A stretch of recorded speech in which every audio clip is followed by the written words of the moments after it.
Hello class, last class में हमने chloroplast का स्ट्रक्चर थोड़ा सा स्टार्ट किया था, उसको आगे कंटिन्यू करते हैं, उसी को डिस्कस करते हैं। क्लोरोप्लास्ट आपको क्या बताया, डबल मेम्ब्रेन बाउंड ऑर्गेनील होता है जो आपको प्लांट्स में लीफ सेल्स में आपको मिलेगा, लीव्स में मेसोफिल सेल्स में आपको देखने के लिए मिलता है। क्लोरोप्लास्ट का स्ट्रक्चर देखते हैं बेटा, देखिए यहाँ पे chloroplast is a double membrane bound organelle. दो मेम्ब्रेन होती है इसमें। यहाँ आपको आउटर मेम्ब्रेन और इनर मेम्ब्रेन के बीच में बहुत कम स्पेस मिलता है, बहुत ही less space is present between outer and inner membrane. ठीक है, आउटर मेम्ब्रेन जो है, outer membrane it is just like the mitochondrial outer membrane. इसमें आपको it consist of 60% proteins and 40% lipids. 60% proteins होते हैं, 40% लिपिड्स होते हैं। ठीक है, एंड इनर मेम्ब्रेन जो है आपकी, ये आ गई इनर मेम्ब्रेन। इनर मेम्ब्रेन इसमें बिल्कुल वैसे ही माइटोकॉन्ड्रिया की इनर मेम्ब्रेन की तरह यहाँ पे भी आपको 80% प्रोटीन्स मिलेंगे एंड लिपिड्स मिलेंगे आपको 20% लिपिड्स आपको यहाँ पे मिलते हैं। ठीक है, आउटर मेम्ब्रेन में आपको दिख रहा है lipids comparative to the inner membrane थोड़े से ज्यादा हैं, तो इसलिए आउटर मेम्ब्रेन में वाटर सॉल्युबल मॉलिक्यूल्स जो होते हैं उनका मूवमेंट इतना इजीली नहीं हो पाता, तो उनके मूवमेंट को अलाउ करने के लिए जो आउटर मेम्ब्रेन है उसमें आपको पोरिन प्रोटीन्स मिलेंगे। यहाँ पे क्या मिलेंगे आपको बेटा, पोरिन प्रोटीन्स मिलेंगे, just like in the outer membrane of mitochondria and LPS layer of gram negative bacteria. उसी की तरह आपको आउटर मेम्ब्रेन में जो पोरिन प्रोटीन्स हैं वो मिलते हैं। ठीक है, अंदर वाली मेम्ब्रेन लगभग प्लाज्मा मेम्ब्रेन जैसा ही नेचर शो करती है। Inner membrane will show the nature just like the plasma membrane। ठीक है, अंदर जो फ्लूइड प्रेजेंट होता है, क्लोरोप्लास्ट के अंदर जितना भी फ्लूइड प्रेजेंट होता है, जो भी मीडियम यहाँ पे है, उसको हम बोलते हैं स्ट्रोमा। इसको क्या बोला जाएगा, स्ट्रोमा बोला जाएगा। ठीक है, अब इस स्ट्रोमा में आपको क्या क्या चीजें मिलती हैं। पहला चीज देखते हैं, यहाँ पे पहला जो स्ट्रक्चर है वो है कुछ फ्लैट कॉइन लाइक स्ट्रक्चर आपको यहाँ पे दिखाई देते हैं। These coin like structure, ये जो coin like structures आपको यहाँ पे दिख रहे हैं, इनको हम बोलते हैं बेटा thylakoid. These coin like structures are thylakoids। ठीक है, थाइलाकॉइड्स स्ट्रोमा के अंदर एक दूसरे के ऊपर पाइल की फॉर्म में one upon the other present है, इस तरीके से one on the other present है। ठीक है, सब में आपको सारे जो थाइलाकॉइड्स होते हैं वो एक दूसरे के ऊपर इस तरीके से अरेंज मिलेंगे। ये जो अरेंजमेंट होता है थाइलाकॉइड का, इस अरेंजमेंट को हम ओवरऑल मिला के बोलते हैं grana. This is known as grana. इसको पूरा मिला के क्या बोलेंगे बेटा, ग्रेना। ठीक है, ग्रेना जो है वो मेनली जो स्ट्रक्चर्स है जहां पे आपको क्वेंटाजोम्स मिलेंगे जो पार्टिसिपेट करते हैं फोटोसिंथेसिस में। ठीक है, एक ग्रेना को दूसरे ग्रेना से कनेक्ट करने के लिए कुछ थाइलाकॉइड्स जो होते हैं वो लॉन्ग साइज हो जाएंगे, वेरी लॉन्ग साइज थाइलाकॉइड्स आपको यहाँ पे मिलते हैं। एंड दीज थाइलाकॉइड्स जो कि आपको लॉन्गर मिलेंगे एंड इवन दे लैक, इनमें क्या नहीं होता है बेटा, इनमें आपको ग्रेना की फॉर्मेशन नहीं मिलती है।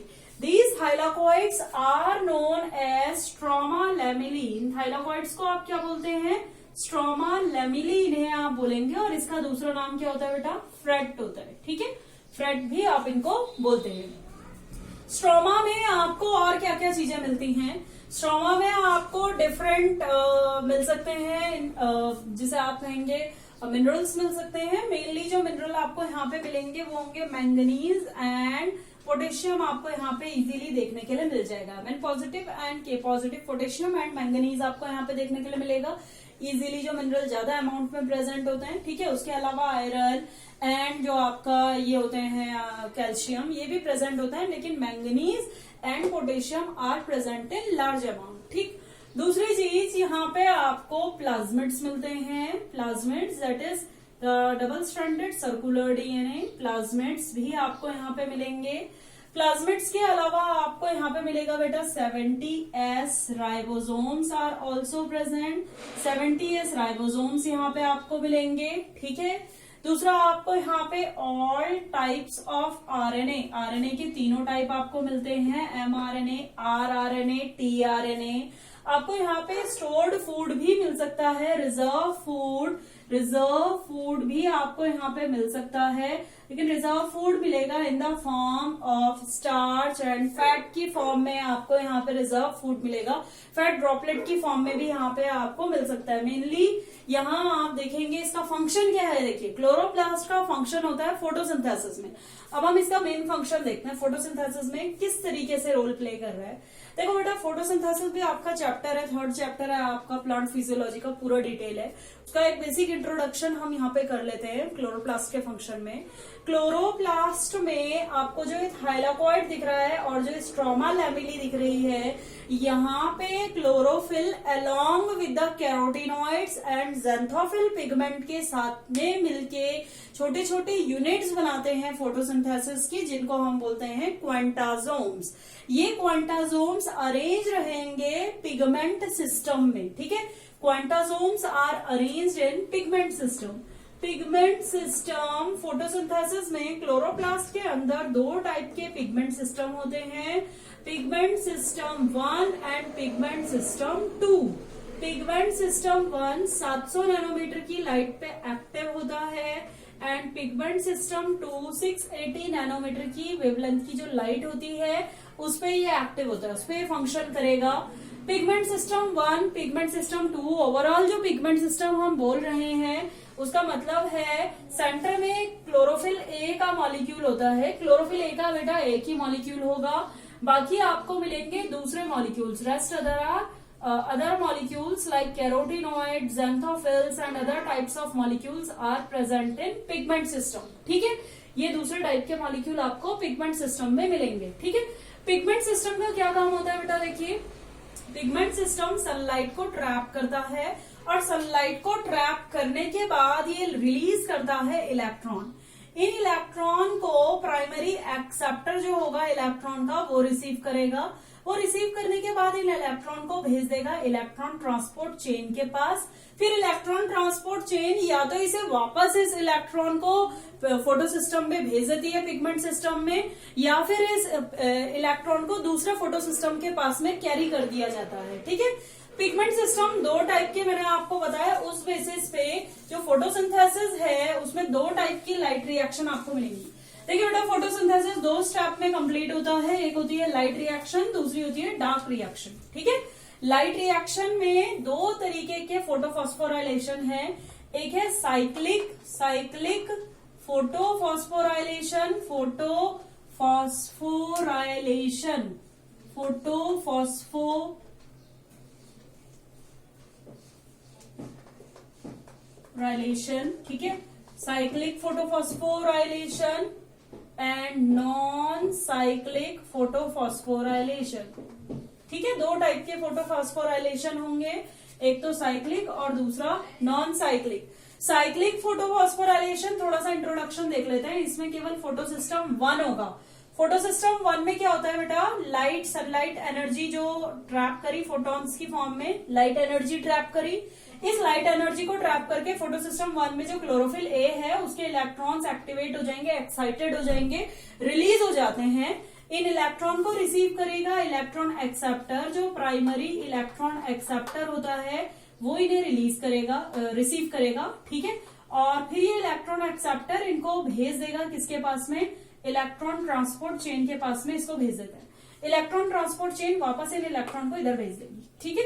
इलेक्ट्रॉन ट्रांसपोर्ट चेन में एटीपी सिंथेटेज एंजाइम होगा, वो यहाँ पे क्या करेगा बेटा, एटीपी का प्रोडक्शन करेगा। This is just introduction of cyclic photophosphorylation. Cyclic photophosphorylation इस तरीके से होता है। नॉन साइक्लिक फोटोफॉस्फोराइलेशन में क्या होता है, नॉन साइक्लिक फोटोफॉस्फोराइलेशन में फोटोसिस्टम 2 एंड फोटोसिस्टम 1 दोनों प्रेजेंट होते हैं, ठीक है। फोटोसिस्टम 2 ने सनलाइट की एनर्जी ट्रैप करी, लाइट एनर्जी को ट्रैप करके इसने अपने इलेक्ट्रॉन जो है वो भेज दिए किसके पास में, इलेक्ट्रॉन एक्सेप्टर के पास में भेज दिए। इलेक्ट्रॉन एक्सेप्टर ने ये इलेक्ट्रॉन भेज दिए ईटीसी के पास में, ईटीसी में एटीपी सिंथेसिस हुआ, यहाँ बन गया एटीपी। फिर ईटीसी ने इन इलेक्ट्रॉन को वापस ना भेज के PS2 के पास ना भेज के ये इनको भेज देगा किसके पास में, PS1 के पास में इलेक्ट्रॉन सेंड कर दिए। PS1 से इलेक्ट्रॉन जो है यहाँ इलेक्ट्रॉन एक्सेप्टर के पास में जाएंगे और इलेक्ट्रॉन एक्सेप्टर इन इलेक्ट्रॉन्स को भेज देगा किसके पास में, NADPH के पास में, NADP के पास में भेज देगा, ठीक है। अब यहाँ पे कंटिन्यूअस इलेक्ट्रॉन को मूवमेंट हो रहा है। यहाँ आपने देखा नॉन साइक्लिक फोटोफॉस्फोराइलेशन में दो चीजें बनती है बेटा, एटीपी एंड एनएडीपी बनता है, ठीक है। एक और चीज यहाँ पे होती है कि इसके इलेक्ट्रॉन क्योंकि मूव करके कहीं और जा रहे हैं, इसके पास वापस नहीं आ रहे हैं, इसके इलेक्ट्रॉन इसके पास वापस आ रहे हैं, ठीक है। साइक्लिक में, नॉन साइक्लिक में वापस रिटर्न नहीं हो रहे हैं, इसलिए नॉन साइक्लिक फोटोफॉस्फोराइलेशन में वाटर का ब्रेक डाउन होगा, इलेक्ट्रॉन्स भी रिलीज होते हैं, हाइड्रोजन भी रिलीज होते हैं एंड ऑक्सीजन भी रिलीज होती है। इलेक्ट्रॉन इस सिस्टम के अंदर एंटर कर जाते हैं, हाइड्रोजन ये गेन कर लेता है एनएडीपी, जो बनाएगा NADPH2 बनाता है, ठीक है। हाइड्रोजन रिसीव करके इलेक्ट्रॉन्स तो उसके पास आ ही रहे हैं और ऑक्सीजन जो है इस रिएक्शन में रिलीज होती है। तो ऑक्सीजन यहाँ पे इस तरीके से रिलीज होगी। ये जो रिएक्शन आपको मैंने बताई यहाँ पे, ये है हमारी cyclic and non cyclic photophosphorylation. This is cyclic and this is non cyclic photophosphorylation. Introduction आपको दिया है, फोटोसिंथेसिस में पूरा डिटेल आपने पढ़ना है, ठीक। इन दोनों में आप देख रहे हैं, एक तो बन गया एटीपी, दूसरा बना NADPH2 एंड यहाँ भी बन गया एटीपी। यानी कि पहला जो स्टेप होता है फोटोसिंथेसिस का, उसमें बनता है एटीपी एंड NADPH2, ठीक है। पहला स्टेप क्योंकि लाइट की प्रेजेंस में होगा, इसके लिए लाइट की डायरेक्ट प्रेजेंस जरूरी है, इसीलिए हम इसे बोलते हैं light reaction. First step is known as light reaction. It occurs in the presence of light in thylakoid, मतलब stroma lamellae and grana. Grana में नॉन साइक्लिक फोटोफॉस्फोराइलेशन चलता है क्योंकि उसमें फोटोसिस्टम 2 एंड फोटोसिस्टम 1 दोनों हैं। जो स्ट्रोमा लैमेली होती है, जिसे हम फ्रेट कहते हैं, वहां पे सिर्फ और सिर्फ साइक्लिक फोटोफॉस्फोराइलेशन ही चलेगा क्योंकि वहां सिर्फ और सिर्फ हमारा फोटोसिस्टम 1 होता है, ठीक है। तो साइक्लिक एंड नॉन साइक्लिक जो भी फोटोफॉस्फोराइलेशन चल रहा है, दोनों का मीनिंग है एटीपी प्रोडक्शन। अगर जो सिर्फ साइक्लिक है तो एटीपी ही बनेगा, अगर जो नॉन साइक्लिक है तो एटीपी के साथ साथ NADPH2 की भी फॉर्मेशन होती है, ठीक है। लाइट रिएक्शन में दोनों चीजें बन गई, ठीक। अब डार्क रिएक्शन आएगी, इसके बाद की जो नेक्स्ट स्टेप होती है उसको हम बोलते हैं डार्क रिएक्शन।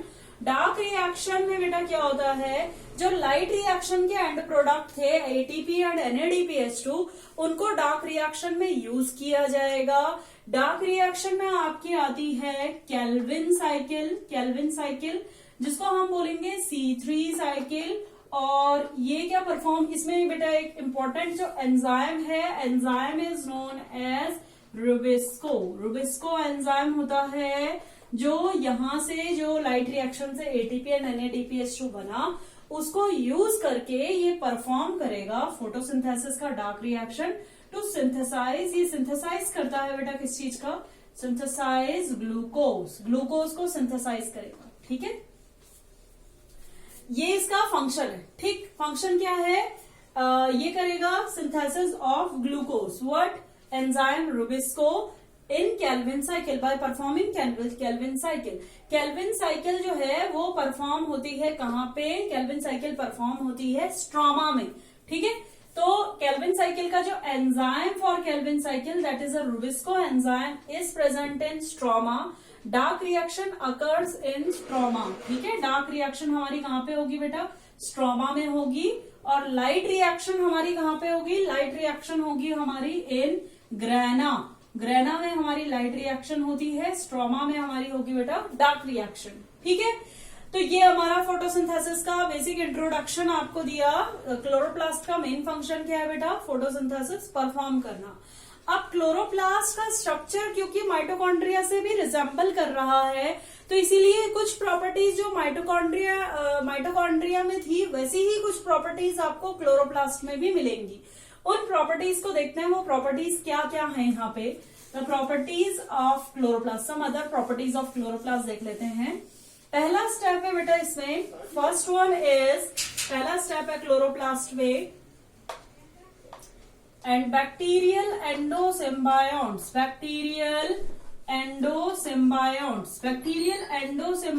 हम किन्हें कह रहे हैं, बैक्टीरियल एंडोसिम्बायोन्ट्स। हमने माइटोकॉन्ड्रिया को बोला, वैसे ही हम बैक्टीरियल एंडोसिम्बायोट्स बोलते हैं किसको, क्लोरोप्लास्ट को। इसका कारण क्या है, आप क्यों क्लोरोप्लास्ट को और माइटोकॉन्ड्रिया को बैक्टीरियल एंडोसिम्बायोट्स बोलते हैं, क्योंकि क्लोरोप्लास्ट और माइटोकॉन्ड्रिया आपस में बहुत ज्यादा सिमिलैरिटी शो करते हैं और आपस में साथ साथ ये मेनली सिमिलैरिटी शो कर रहे हैं किससे, बैक्टीरियल सेल से। तो हम कहेंगे कि इवोल्यूशन जिस टाइम पे हुआ तो ये दोनों के दोनों organelle direct bacterial cell, mainly gram negative cell के इवोल्यूशन से डेवलप होके आ गए। ठीक है, इसमें आप देखेंगे क्या सिमिलैरिटी होती है बैक्टीरिया से। बैक्टीरिया से जो इसकी सिमिलैरिटी है वो है porin proteins on the outer layer, outer layer में पोरिन्स की प्रेजेंस। ठीक है, दूसरा मैंने सिमिलैरिटी बताई, यहाँ पे आपको बताई थी प्लाज्मिड्स भी इसमें प्रेजेंट होते हैं। जैसे प्लाज्मिड्स आपको किसमें मिल रहे हैं, बैक्टीरियल सेल में मिलते हैं, वैसे ही प्लाज्मिड आपको माइटोकॉन्ड्रिया में भी मिलते हैं और क्लोरोप्लास्ट में भी आपको मिलते हैं। ठीक है, प्लाज्मिड्स के साथ साथ 70S राइबोसोम आपको यहाँ पे मिलेगा। तो 70S राइबोसोम भी जो है सिमिलैरिटी है with the bacterial cell as well as with the bacterial cell के साथ साथ ये सिमिलैरिटी है किसके साथ में, जो आपका माइटोकॉन्ड्रिया है उसके साथ में भी सिमिलैरिटी है। ठीक है, नेक्स्ट वन इज एमाइटोटिक ड्यूप्लीकेशन। ये भी बेटा एमाइटोटिक ड्यूप्लीकेशन परफॉर्म करता है।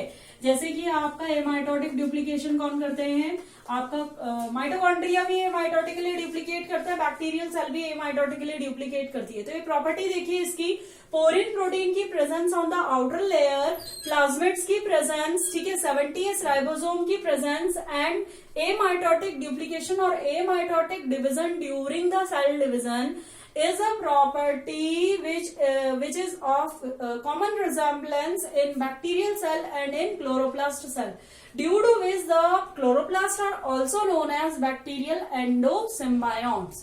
Now the next property of chloroplast is it also consists of its own ribosome, its own DNA and its own mRNAs, rRNAs and tRNAs. Therefore, it is also partially dependent upon the central genetic material or cytoplasm for its duplication, only for raw material. ठीक है, तो chloroplast भी अपना duplication के लिए केवल raw materials पे ही dependent होता है, सेंट्रल जेनेटिक मटेरियल पे और आपका जो साइटोप्लाज्म है उस पे। इसलिए क्लोरोप्लास्ट का भी आप डिवीजन जो है वो किस तरीके से बोलेंगे, chloroplast is also a semi autonomous organelle. Semi autonomous organelle, semi autonomous organelle का मतलब है कि partially dependent upon the nucleus that is main genetic material and the cytoplasm for its duplication. ठीक है, partially dependent on nucleus and cytoplasm for its duplication, for its doubling या फिर for its division या duplication, आप कुछ भी बोल लीजिए, एक ही मीनिंग। ठीक, तो ये हो गई हमारी इसकी दूसरी प्रॉपर्टी। तीसरी प्रॉपर्टी क्लोरोप्लास्ट की है आपकी, it also provide cytoplasmic inheritance. इसमें साइटोप्लाज्मिक इनहेरिटेंस के लिए जो जीन प्रेजेंट है वो कहाँ पे होगा, प्लाज्मिड में होगा। जैसे आपको माइटोकॉन्ड्रिया में बताया था, माइटोकॉन्ड्रिया में जो जीन्स होते हैं वो प्लाज्मिड में प्रेजेंट होते हैं और माइटोकॉन्ड्रिया आपका साइटोप्लाज्मिक इनहेरिटेंस कराता है। तो माइटोकॉन्ड्रिया हमारा साइटोप्लाज्मिक इनहेरिटेंस किसके लिए कराता है, मेल स्टेरिलिटी के लिए। इन मेज प्लांट में मेल स्टेरिलिटी के लिए माइटोकॉन्ड्रिया का जो प्लाज्मिड है वो डिपेंड करेगा। ठीक है, प्लाज्मिड जो है रेस्पॉन्सिबल है। यहाँ पे भी क्योंकि प्लाज्मिड प्रेजेंट है and plasmid also consist of gene, therefore the chloroplast is also responsible for cytoplasmic inheritance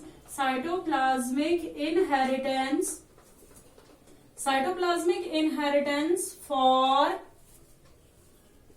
leaf colour. ठीक है, यहाँ पे साइटोप्लाज्मिक इनहेरिटेंस किस चीज के लिए, लीफ कलर इन मिराबिलिस जलापा प्लांट में, साइंटिफिक नेम है मिराबिलिस जलापा प्लांट में जो लीफ का कलर होता है उसकी जो इनहेरिटेंस है वो कहां से आती है, क्लोरोप्लास्ट से आती है। ठीक है, तो इसीलिए इस इनहेरिटेंस को आप क्या बोलेंगे, साइटोप्लाज्मिक इनहेरिटेंस। साइटोप्लाज्मिक इनहेरिटेंस हम ऐसे इनहेरिटेंस को बोलते हैं जो सेंट्रल मेन जेनेटिक मटेरियल, जो न्यूक्लियस के अंदर जो जेनेटिक मटेरियल है उससे अगर जो नहीं आ रही है, उसके अलावा कहीं और साइटोप्लाज्म में या फिर किसी और ऑर्गेनील के अंदर कोई जेनेटिक मटेरियल प्रेजेंट है, उसके कारण अगर जो इनहेरिटेंस होती है तो उसको आप साइटोप्लाज्मिक इनहेरिटेंस बोलते हैं। तो यहाँ पे cytoplasmic inheritance for leaf colour in Mirabilis jalapa, ठीक है, is due to chloroplast, and cytoplasmic inheritance for male sterility in maize is also due to the mitochondrial DNA. ठीक है, तो नेक्स्ट क्लास में मिलते हैं बेटा। नेक्स्ट क्लास में हम अभी पढ़ेंगे ribosomes and cytoskeleton. Okay, thank you.